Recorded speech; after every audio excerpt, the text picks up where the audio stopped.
नमस्ते बच्चों। कक्षा 10 विषय गणित और प्रश्नावली अपनी चल रही है सर्कल 12.2 का जो एक भाग है पहला और दूसरा क्वेश्चन है वो अपने पहली वीडियो में कर चुके हैं। इसके आगे का जो क्वेश्चन है वो अपनी इस वीडियो में करेंगे।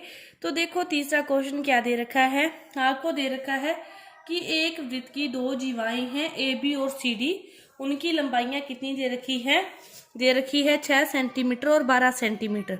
वो क्या हैं, एक दूसरे के समांतर हैं। और एक बात और कह रही है कि वे वृत्त के केंद्र से एक ही ओर स्थित है। आप यहाँ पे कोई भी सर्कल बना लोगे, बना लिया, ये क्या है, इसका केंद्र है, दोनों एक ही ओर है, तो एक यहाँ होगी और एक क्या होगी इसके नीचे। मान लो ऊपर वाली क्या होगी, उसकी लंबाई बड़ी होगी, नीचे वाली की छोटी होगी, तो इसको 12 सेंटीमीटर मान लो, ये क्या मान ली 6 सेंटीमीटर मान ली। और इनके बीच की दूरी, इन दोनों के बीच की दूरी ये कितनी है, 3 है। और आपने को क्या फाइंड करनी है, त्रिज्या। तो ये भी क्या है त्रिज्या, ये भी क्या है त्रिज्या, क्योंकि केंद्र से परिधि पर बिंदु ये है, परिधि पर बिंदु ये है, इसका मान भी क्या मान लो x, इसको भी x मान लो। और ये अपने को नहीं पता ऊपर वाली, इसको क्या मान लिया, y मान लिया।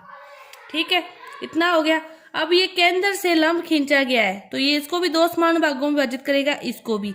ये 6 है तो ये भी कितनी कितनी हो जाएगी, 3 3, ये 12 है तो ये वाली लंबाई कितनी हो जाएगी 6, और ये वाली भी कितनी रह जाएगी अपने पास, 6 रह जाएगी। डायग्राम समझ में आ गया तो आपका क्वेश्चन हल हो गया। मेन क्या है, डायग्राम है, डायग्राम समझ में आते ही आपका जो सारा क्वेश्चन है वो हल हो गया। तो कैसे भी ले लो, पहले अपने समकोण त्रिभुज है ये वाला भी, तो इसको लेते हैं। इतने समकोण त्रिभुज को x क्या है, कर्ण है, एक ये भुजा और एक ये 6 है। ठीक है, अब कर्ण का स्क्वायर क्या होता है, x का जो स्क्वायर होता है वो किसके बराबर होगा, 6 के स्क्वायर के और प्लस y का स्क्वायर, 6 का स्क्वायर और प्लस y का स्क्वायर। आपके पास समीकरण नंबर 1 बन गई। ठीक है, अब दूसरा त्रिभुज ले लो, ये वाला, ये भी समकोण त्रिभुज है, यहाँ पे ये लंब है इस पर, तो इसकी ये वाली भुजा तो x ही है। और इस भुजा की बात करें, ऊपर वाली कितनी है y, और बीच की दूरी कितनी है 3, तो ये पूरी भुजा क्या हो जाएगी, y प्लस 3, और ये वाली भुजा भी कितनी है 3। तो x स्क्वायर बराबर होगा किसके, 3 का स्क्वायर प्लस y प्लस 3 के स्क्वायर के बराबर होगा। समीकरण नंबर 2, समीकरण नंबर 2। अब देखो y इक्वेशन 1 व 2 से दोनों ही x स्क्वायर की वैल्यू है, दोनों को इक्वल रख सकते हैं। तो y equation first and second से, तो 6 प्लस वाई स्क्वायर इक्वल होगा 3 स्क्वायर प्लस y प्लस 3 का स्क्वायर।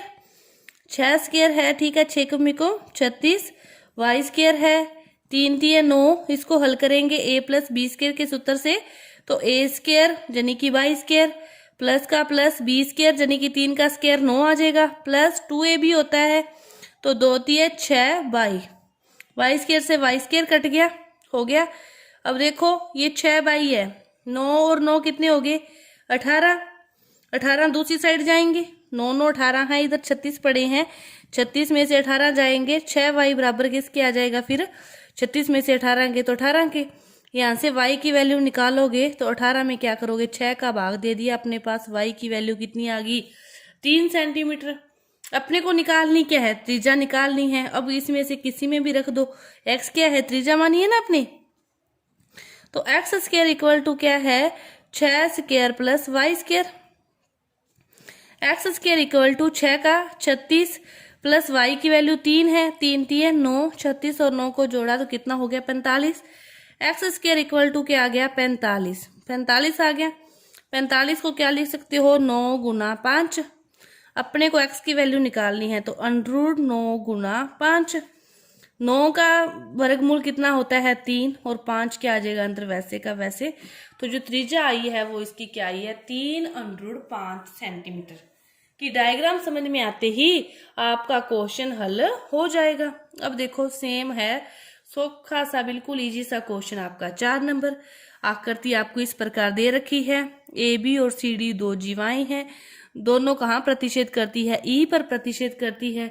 आपको सिद्ध करना है कि जो चाप है डी ए वो चाप है सी बी के बराबर है, इसको सिद्ध करना है। तो देखो अपने को सिद्ध करना है डीए चाप है वो किसके बराबर है, सीबी के। तो देखो इसके लिए आपको जो दिया हुआ है वो क्या दिया हुआ है कि जो ए बी और सी डी जीवाएं हैं वो क्या है, समान है। अपने क्या समान है जीवाएं, कौन सी, ए बी और जो सी डी है, जीवा ए बी और जीवा सी डी क्या है, समान है।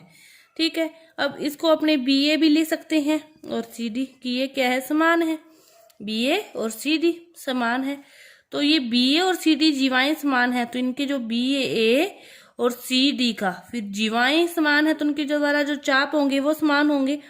तो ये कौन से चाप हैं, लघु चाप। अपने कह सकते हैं कि बी ए का जो लघु चाप है वो इक्वल है लघु चाप सी डी के, कि बी ए का लघु चाप इक्वल है सी डी के लघु चाप के। और जो बी डी और बी डी है ये तो दोनों में है, लिख सकते हैं अपने सीधा युग्मनिष्ठ है, बराबर है। तो जो बी डी का जो चाप है बी डी के बराबर लिख सकते हैं, क्योंकि दोनों एक ही चीज को अपने दो बार लिख सकते हैं कि उसके बराबर है। 5 5 के बराबर है, 6 6 के बराबर है, वही बात होगी कि ये बराबर है। अब क्या करो, इसमें से इसको घटा दो। क्या करो कि बी ए में से आप क्या करो, माइनस कर दो बी डी को इधर से भी, और सी डी में से भी क्या कर दो, बी डी को माइनस कर दो। अब देखो कि बी ए ये रहा, ये वाला बी ए, इसमें से इस बी डी को हटा देना है, इसको माइनस कर देना। तो पीछे क्या बच गया, ए डी या डी ए, कुछ भी बी ए लिया है, बी ए में से इसको घटा रहे हो तो क्या बचेगा, फिर डी ए बचेगा, डी ए बच गया चाप। इसी तरह क्या है सी डी में से इसको कम कर रहे हो तो पीछे क्या बच जाएगा, सी बी। यही हो गया कि जो चाप है डी ए वो बराबर है चाप किसके, सी बी के। ठीक है, ये आपका क्वेश्चन था चौथा, ये पूरा हुआ। इसके बाद देखते हैं अपने 5वां क्वेश्चन। देखो क्या दे रखा है 5वां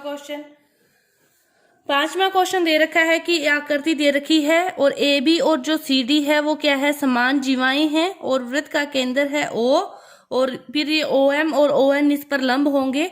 कि यदि जीवाएं समान है, क्या दे रखा है आपको कि जो जीवाएं हैं ए बी और सी डी क्या है, समान है। अपने पर में भी पढ़ी थी कि यदि जीवाएं समान है तो केंद्र से उनकी दूरी क्या होगी, समान होगी। तो ओ एम भी किसके बराबर होगा, ओ एन के। बस इतनी सी बात पकड़ में आ गई, क्वेश्चन हल। ओ एम बराबर होगा ओ एन के, कि जीवाएं समान है तो उनके द्वारा केंद्र पर अंतरित कौन समान होगा, कि ओ है, दोनों एक ही ओ है, वो तो छोड़ दो भी समान है कैसे मान लो, लेकिन उनकी केंद्र से दूरी भी क्या होगी, समान होगी। तो ये दूरी इसकी लंबा दूरी ओ एम, ये इसकी ओ एन। त्रिभुज ओ एम ओ एन की बात करें, अपने त्रिभुज एम ओ एन की बात करें, दो भुजाएं बराबर है, ओ एम किसके बराबर है, ओ एन के।